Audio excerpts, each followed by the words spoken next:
All right, so we got what if Magnus surrendered to Leman Russ on Prospero? I think I've heard of Prospero before. Other than that, man, make sure you guys subscribe to the channel. And also, man, make sure you guys follow my Twitch down below. Let's get right to it. Let's go, man. G'day, guys and gal. Magnus had arguably the largest impact on the entire Horus heresy, other than Erebus and Horus himself. I don't know if y'all remember, but yo, Magnus got finessed of doom, bro. Hey, what's it? I think, what was his name? Tzeentch. Tzeentch finessed the life out of him. He said, yo, I'm going to give you all the answers or whatever, bro. As a matter of fact, bro, I'll give you an answer right now. Yo, whatever question you want, I'll give it the answer to, bro. But guess what? Before I give you the answer to any question you want, bro, give me like a, I don't know, give me like a doorway. Give me like a doorway, you know, past like the little segue thing, bro. I'll give you any answer you want.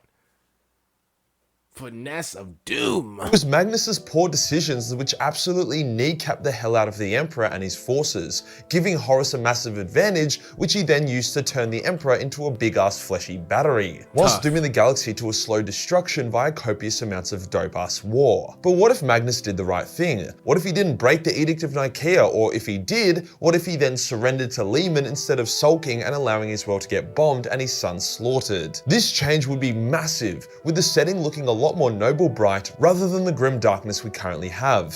Before we get started, the most important thing in life isn't money or relationships or even Warhammer. Really? It's your health. That might seem like common knowledge. We do have to set the record straight. Magnus was the target of Tzeentch since the beginning. The Chaos God of being a sneaky manipulative fuck had set up a grand scheme to eventually orchestrate Magnus's fall. Set him up and everything. You've been the target. I thought that they just ran into each other. I didn't even know that like Tzeentch was just on his neck from the get-go. I didn't know that like Tzeentch was on Magnus' neck, bro, just like lust is for us humans.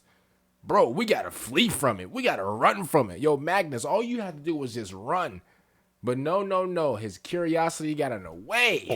This scheme was so elaborate that nobody other than Tzeentch himself thought Magnus could be corrupted. So whilst Magnus is a fuckwit that made his bed and now has to sleep in it, there is some consideration to be made since he had the nearly undivided attention of the second most manipulative, intelligent and scheming entity in the galaxy, the first being the Emperor of course. So for these examples, let's just say Magnus completely goes off Tzeentch's path and does the right thing, taking the God of Change by surprise each time. We will start with the most straightforward one. What if, when Magnus foresaw Horus turning traitor, and instead of projecting into Horus's dream and then projecting into the Imperial Palace, hence shattering the wards and fucking over everything, he instead obeys the Council of Nicaea and attempts to travel to Terra in person to warn his father. In this circumstance, Horus probably still falls to chaos, as he did even when Magnus attempted to save him. Yeah, but like, would they win though? I don't think they would still win though, right? I don't think the Chaos would like still like put up a battle like that. I don't think so. At this point, although warp travel was still getting shaky, the Ruined Storm did not yet exist. Hence, while Chaos could definitely try batter Magnus and the roughly half of his legion that he would bring with him with warp storms, that's all they can really do. If Chaos had total control of the warp, they would simply just delete each of the loyalist legions as they entered the warp for travel. Tzeentch would probably get pretty mad and would accelerate the flesh change in the Thousand Suns. And while sure, the rate of Thousand Suns turning into tentacle hentai monsters would increase, the fact that none of them had been using psychic power since the Council of Nicaea would greatly diminish their connection to Tzeentch. Hence, the flesh change would happen slower and would not cause much damage before they reached Terra, and the Emperor's power put a stop to it. The warp jump itself would actually be pretty short, since Prospero is quite close to Terra as far as the galaxy goes, with Magnus most likely reaching his father well before the Isstvan atrocity, where the traitor legions made their first move and purged their loyal elements, which in turn resulted in Nathaniel Garro reaching Rogal Dorn and alerting him to the start of the heresy. Because of that, this would end the heresy pretty bloody quickly. The Emperor would be a lot more trusting of Magnus since the Crimson King didn't disobey the edict. I told y'all, bro. Hey, yo, Magnus letting that thing open. Pause when I say this, but Magnus letting that thing open, bro, was a big mistake. Was the biggest mistake he could have ever made, bro. The Emperor then rallying the legions to him and demanding Horus come before him. Astropathic messages would arrive at the traitor fleets, telling them to stand down and return to the Emperor for judgment. If this happens before Isstvan, which it probably would, the loyalist elements of the traitor fleets would become confused and wary, not likely to fall into any trap of their Primarchs' design. Horus might balk, seeing that he was doomed, and beg for forgiveness. However, I don't think his ego would allow him to do that. Yeah, of course not. GG's. Of course not, bro. Everybody in Warhammer, bro, there is no begging for forgiveness. There is no, oh well, you know what, bro, you better than me. Like there's no, nobody admits defeat down here, bro. It's fully just GG's, bro. There's none of that at all.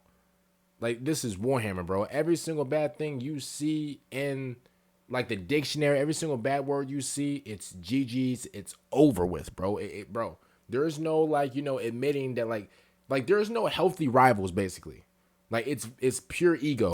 Instead, he would go ahead with his rebellion, violently attempting to purge the loyalist elements of the Legion manually, which would be a bloody affair, leaving his Legion weakened. Some traitors would still join him, like Angron, who was begging for death anyway, Lorgar, who was a fanatic, as well as Conrad, who was fucking insane. However, Perturabo would steer clear, Mortarion would also likely back down, with Alpharius staying loyalist, as well as Magnus. Fulgrim was corrupted by this point, so he would also probably stay traitor. Man, yo, hey, Fulgrim, bro, he's a freaky freakazoid, bro. Freaky demon, bro. Freaky frog. Fulgrim, he's already corrupted. He's already just under Slaanesh's oil. It's over for him, bro. Combined might of the Sons of Horus, Emperor's Children, Night Lords, World Eaters, and Wordbearers would get massacred in an epic but one-sided battle against the forces of the Emperor and the rest of the legions. A handful of traitor Marines and a couple traitor Primarchs would escape, but all in all, nothing compared to the actual heresy. Now for the more interesting what if. That being, what if Magnus fucks up, breaks the Council of Nicaea, and blows a hole in the webway, ruining the Emperor's greatest dream and dooming mankind.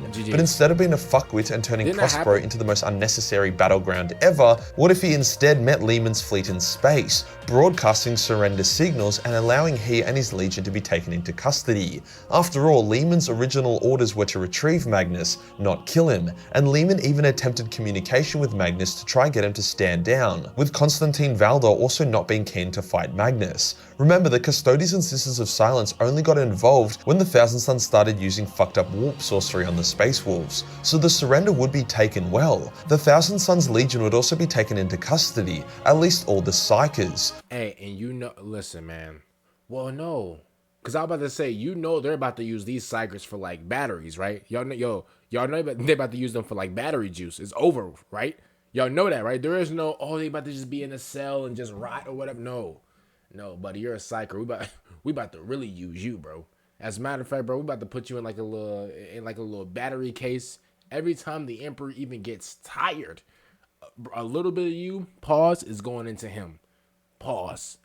It's big pauses around here, but like you get what I'm saying, bro. With the non-psychers most likely being allowed to remain as a garrison on Prospero. Tzeentch would be shitting himself and would begin employing a number of contingency plans to try stop them from reaching Terra in one piece. There would be a warp storm thrown at them, nothing big enough to kill them, but definitely enough to slow them down. The Changeling, or that other weird shape-shifting demon thing that was manipulating the Space Wolves, which to be honest was probably the Changeling, would also come on board the ship taking Magnus back to Terra, with the goal of sowing chaos and trying to get the Space Wolves and Thousand Sons to do battle. At this point, the flesh change would also accelerate in the Thousand Sons Legion, further causing tensions and issues as Valdor and Russ would be culling the flesh change Marines, whilst Magnus would be trying to save them.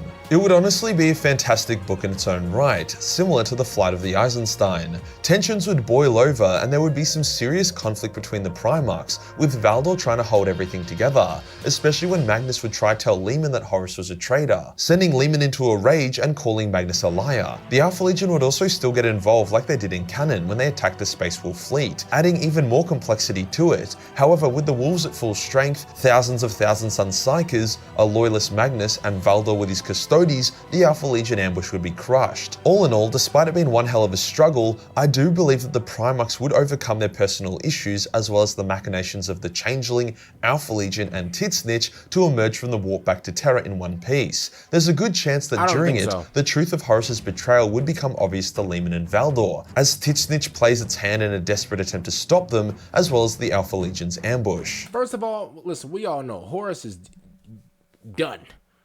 Yo, if the Horus heresy went any other way, bro, oh man, GG's. GG, yo, Horus would be, now, well, we all know Horus he's dead. D-E-D, dead. Over, bro. His whole like soul got skadoosed, bro. No Kung Fu Panda. Now we all know Horus he's already GG. So at the end of the day, I feel like no matter like if we try to twist it any way, I mean, in some fantasy world, you know, to a lot of, you know, Warhammer connoisseurs out there, maybe, you know, Horus would be like, oh, Father, forgive me. And they do some type of like exorcism, whatever, and get the chaos out. Maybe in some, you know, fantasy world, maybe. But in a lot of scenarios, y'all, I see, obviously, bro, Horus is GG's in a lot of scenarios. Like, he was never going to win.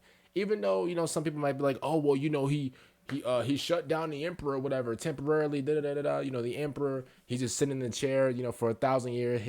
His balls stink and everything. You know, he kind of wounded the emperor. Ooh, that's a win for him. Sure, if y'all want to, you can. But at the end of the day, I really feel like in no scenario, like, you know, Horus would have got a W. None.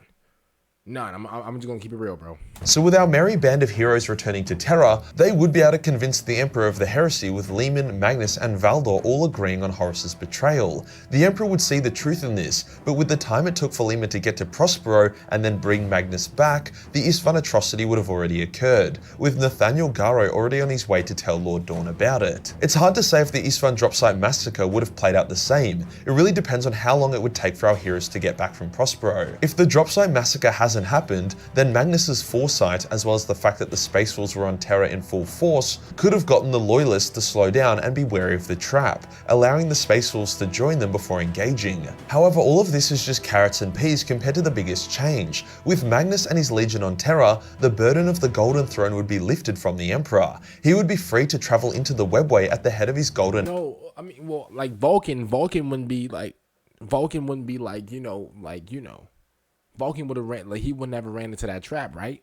Like, Vulcan would have been good, right? army of Custodes and Sisters of Silence. Please? With him at the lead, the demons would be pushed back, with the Emperor potentially even being able to seal the breaches in the webway. The issue in canon was that due to the wards of the palace and the webway being breached, the Emperor had to bust these balls holding it together while he desperately hoped that his custodians could push back the demons without him. When he was able to briefly join them after sacrificing 1,000 psykers, he annihilated the demonic hosts, but had to withdraw as it was too little too late. However, with Magnus sitting on the throne, something that the lore states Magnus is capable of without dying, the Emperor would be free to retake the webway. This would still mean the Emperor is unable to physically join the heresy, just like in canon, which would result in a lot of the same stuff happening. The Shadow Crusade in Ultramar, the Thamus Crusade between the Lion and Curse. Overall though, it would probably be more in favor of the Loyalists, since Leman's legion is intact, and if the Thousand Sons were able to stabilize their gene seed, maybe with the help of the Grey Knight project, potentially having their gene seed modified with the Emperor's own DNA, then that also would be a very powerful force to be reckoned with. The traders would probably still reach Terra, however it would take longer, there would be less of them sieging Terra, they would be relying on Chaos a lot more, and there would be more defenders, with the Emperor able to take the field of battle, whilst Magnus would keep the Golden Throne running. Overall, resulting in Horus's defeat a lot sooner in the siege, with Sanguinius and the Emperor surviving. Basically what I'm saying— Hey, I'm gonna keep it real, bro. Hey, we all love Sanguinius, like, you know, nowadays, you know, we're not haters or nothing like that, so I'm gonna just say this for what it is, bro. Sanguinius would have gave Horus the beats. No lie, bro. I'm sorry. Hey, I'm talking just like fair fight. I think Sanguinius would have gave Horus the beats, bro. It would have like Goku versus a Cyberman out there. Bro, Sanguinius, he was like the Kyrie Irving of this whole thing. Nobody's touching him. He's like a wizard out there, bro. Man, Sanguinius is giving him the 5-knuckle shuffle. No John Cena. Is that even after Magnus took a steaming shit on the Webway project, it was still salvageable through the combined effort of the Emperor, Malkador, and Magnus, with the Thousand Sons potentially lending a hand. It was the total loss of Magnus which truly doomed it. But what if Magnus was redeemed late into the heresy? In canon, Magnus travels to Terra to try find his noble shard, and he ends up speaking with the Emperor. Yo, Magnus, let me just like, you know, I don't want to be that guy, yo, but Magnus, hey man, you too bulky to be having an armor thing like that, yo. Look at his armor plate. Man, yo, why he got 2 Texas Longhorns coming out his... yo, whoever made this for Magnus, yo, erase it. Get rid of it, bro. Get this out of here. Yo, Magnus, how do you even keep a straight face with... Bro, I'm looking at the... This is double D's right here. Yo, what's going on? The lore regarding this meeting is a bit confusing, as Magnus believes that the Emperor offered him redemption, but he would have to give up the Thousand Sons and take on a new legion. However, Vulcan says what really happened was that Magnus begged for forgiveness, but the Emperor told him to get fucked. Let's just say that the first scenario is correct, where redemption is offered but Magnus rejects it, but in this version, Magnus accepts. It's too little too late to save the Webway project or have any real impact on the. So wait, so in the real version, the Emperor basically he offered Magnus like some forgiveness or whatever, but then like Magnus like he rejected it. Is that it? Or is it like the other way around?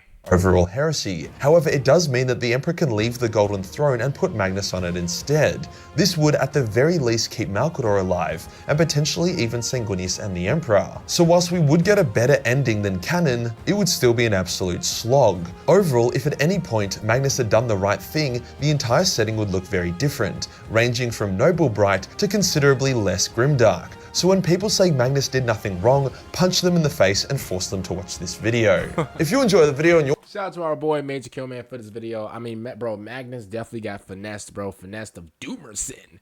And this is how this whole thing started. He definitely was a big part of it. I'll you know, just keep it real with y'all, man.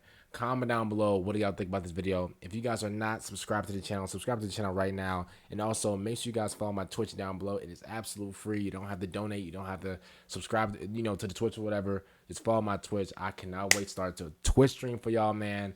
We're going to be playing all sorts of games, reacting to Warhammer videos, reacting to other gaming trailers and stuff like that. I'm trying to do all that this year, y'all. So with all y'all support, man, it means a lot that y'all, you know, come through, watch my videos, y'all. And yeah, man, thank y'all so much. And also, the vlog, the Until Dawn movie vlog, make sure you guys go watch that, because that's going to come out right now, which is... No, sorry, that's gonna come out right now, and I'm recording this video like a day before it comes out. So, yeah, you know, if you're like a time, you know, connoisseur, if you're like a time professional, if you have like some type of 8-year degree in time, you know, work that out right there. But other than that, man, I'm gonna see how that fix them out. Peace out.